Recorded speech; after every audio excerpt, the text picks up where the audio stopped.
Vos papiers s'il vous plaît. Bonjour à tous. Je suis dans la principauté de Seborga.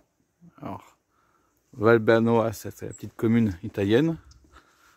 Voilà. Seborga. Je vous expliquerai donc l'histoire de cette principauté, de cette micronation. Allez, maintenant on va aller dans la ville. Oula, le mec a mal respecté la frontière. Voilà, bien arrivé à Seborga. D'ici, nous avons une belle vue sur la principauté de Monaco. Vous voyez la tête du chien en dessous. Vous avez Monaco.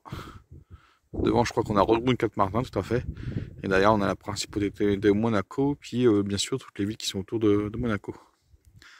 Donc, Seborga. Un plaquette ici. Alors, on était sur... Alors, Seborga. C'est une ville donc, qui existe depuis plus de 1000 ans. Et au 9e ou 10, non, je crois que c'est 10e siècle, elle a été achetée par, ou donnée à l'abbaye de Larens. Donc c'est les îles, si je ne me trompe pas, qui sont plus loin. Là-bas, on voit au fond, là, je vois le massif de l'Estérel. Bon là, c'est pas trop visible, je pense pas que vous le verrez, mais là-bas, je vois le massif de l'Estérel. Donc l'abbaye de Larens, voilà. Et au XVIIIe siècle, au début du XVIIIe, alors 18 quand même non, c'est 1729, c'est Victor Amédée III, si je ne me trompe pas, donc le roi du Piémont, la Sardaigne, Sicile et compagnie, qui a racheté donc la commune, mais il l'a pas payé. Et en fait, Seborga, qui est ici, rattaché au comté de Nice, à un moment donné, rattaché aux Alpes-Maritimes pendant la Révolution française et le Premier Empire. Donc là, on était sur le territoire français pendant la période napoléonienne. Et puis ensuite, après, il y a eu la deuxième domination piémonte et puis le rattachement à l'Italie. Mais la ville, comme elle a montré qu'elle est dans les traités, elle n'était pas officiellement rattachée. Vers 1950, il y a eu une personne qui a dit, mais en fait non, mais Seborga, ça n'a jamais été en Italie en réalité. Ça doit être indépendant. Et donc création de la micronation de Seborga. Donc il y a eu, je crois, 4 dirigeants, ou 5, je sais plus, depuis 1950. Et puis là, on va aller se faire une balade dans la ville. Alors je me mets ici parce que je peux vous dire que là, il souffle énormément. Et donc là, je me protège un petit peu. Allez, on va faire une visite du village. Il y a on est à 500 mètres d'altitude et il y a à peu près 280 personnes qui habitent dans la ville en permanence. Voilà, vous avez la chaîne montagneuse, alors on ne peut pas y accéder depuis ici par la route, il faut prendre un autre chemin. Derrière ici vous avez San Remo. Et pour information, quand vous montez en voiture, quand vous prenez le GPS, faut rester sur la route principale parce qu'il vous donne des raccourcis, mais en fait les raccourcis ne fonctionnent pas, hein. C'est des petites routes. Hein. Voilà, principe du village.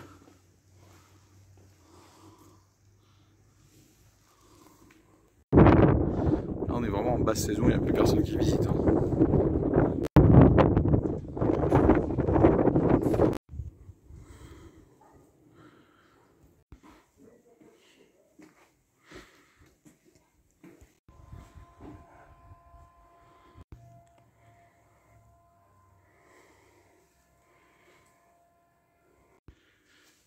Ouais, là je suis dans la chapelle de Notre-Dame des Templiers. Les gardiens de Giorgio Ier, donc le premier prince de Seborga, dans le cadre de cette micronation. Donc ils sont bien 4. Hein. On est vraiment dans les villages typiques de la Ligurie.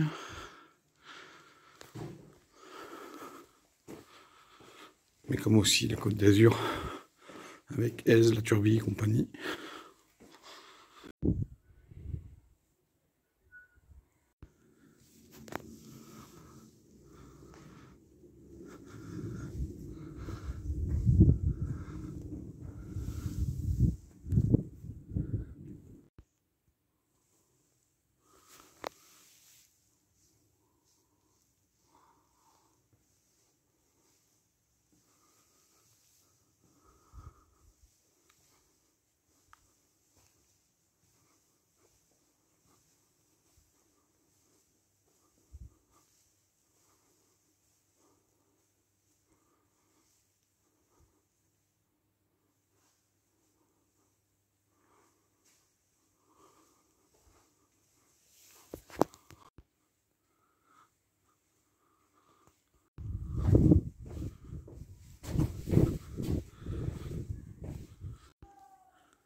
Voilà, c'est la petite montée là, pour aller à Seborga. Donc là, on est à l'extérieur de la ville médiévale. Et là, vous avez la ville médiévale qui est juste là.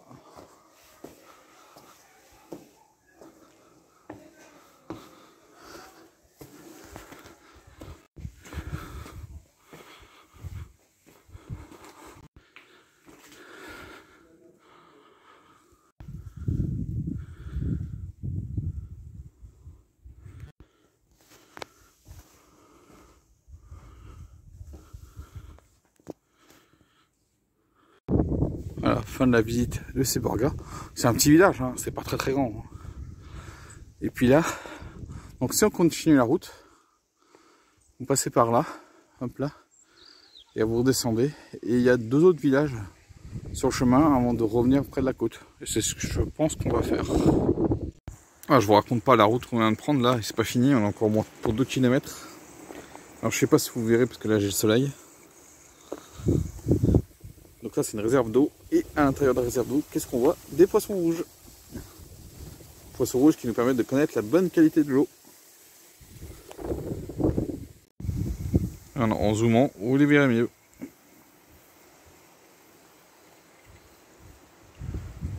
Ils sont là-bas. Bon, on a un peu galéré sur la route, donc on n'a pas pu visiter l'autre village. Et donc on est allé directement chez un de nos restaurants qu'on aime bien. Donc on est sur la route qui relie donc Vintimille à Tende.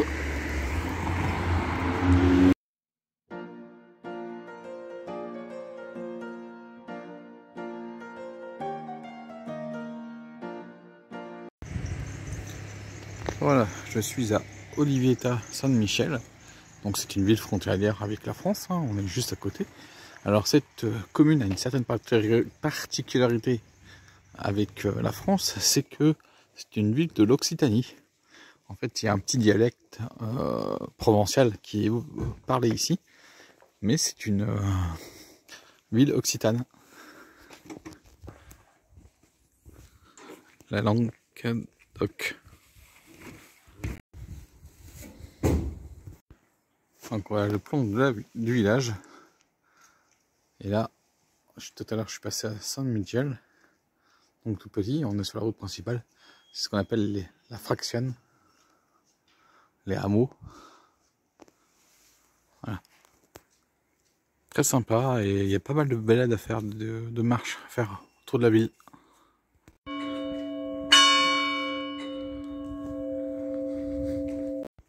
Je vous ai dit, c'est vraiment un tout petit village. Là, on a juste l'église et juste après, je vais vous montrer. Puis après, on verra l'église.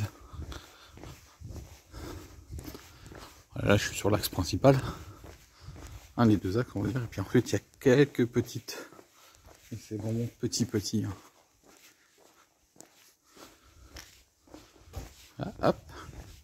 Là, c'est pour aller au niveau du train. Donc, il y a 30 minutes de marche à pied.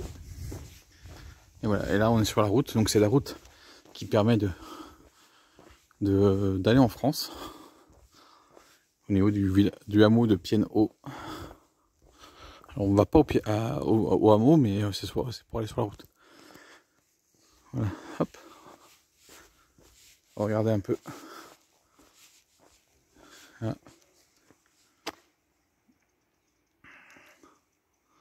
Voilà, on est vraiment dans la montagne.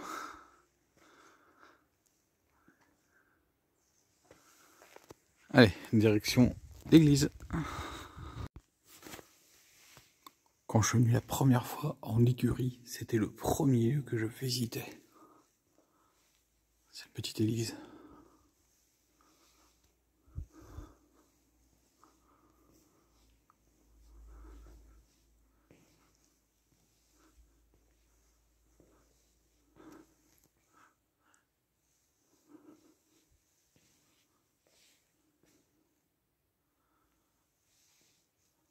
La première fois que je suis venu en Italie, c'était en 2003.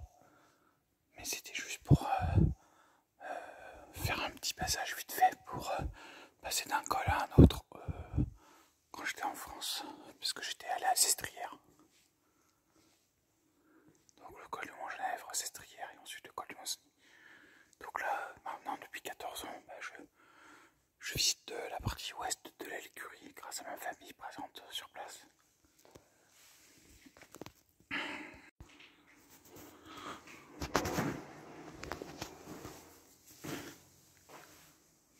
Ah, ces petits villages, des trucs comme ça, c'est vraiment intéressant à visiter. Hop, vous avez le chemin. On va aller jusqu'en bas, après la route.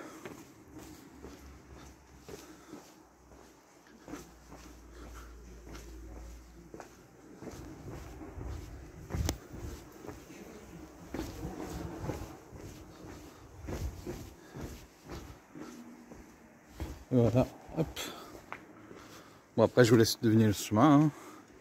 Donc la France c'est juste de l'autre côté, hein. C'est juste là la France. Hein. C'est les sommets qui sont là-bas. Hein. Allez, on va reprendre la route et puis on va continuer le chemin, on va retourner en France.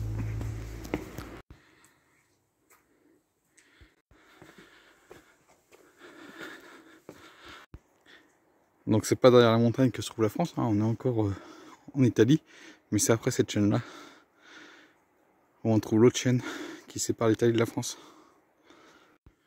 Les peintures murales sont très belles. Hein. Bon, la première fois que j'étais venu en Italie c'était en 2001, hein. C'était pas 2003. Regardez, ça c'est l'ancien garde-barrière, garde-frontière entre la France et l'Italie. Là on est en Italie et là on est en France. Voilà, on est par rapport au village, on est quoi, à 1 km à peu près. Regardez ces oliviers, magnifiques, hein. Ces coins paumés. Voilà, je suis au col de Vescavo, à 477 mètres. Donc là ici, vous avez la route pour aller à Pienhaut. Donc c'est un hameau de Breuil-sur-Roya qui est à 3 km. Si je ne me trompe pas, ça fait partie des hameaux qui ont été récupérés par la France après le traité de l'Italie lors de la Seconde Guerre mondiale, parce qu'il y a lui plus le hameau de Libré et bien sûr la ville de Tende et la ville de la Brigue, je m'en parle plus, ouais c'est ça, c'est la Brigue. Et bah voilà, donc là on est en France, hein, comme je vous ai dit. Regardez, 20 km, Olivetta, 3 bornes. Voilà.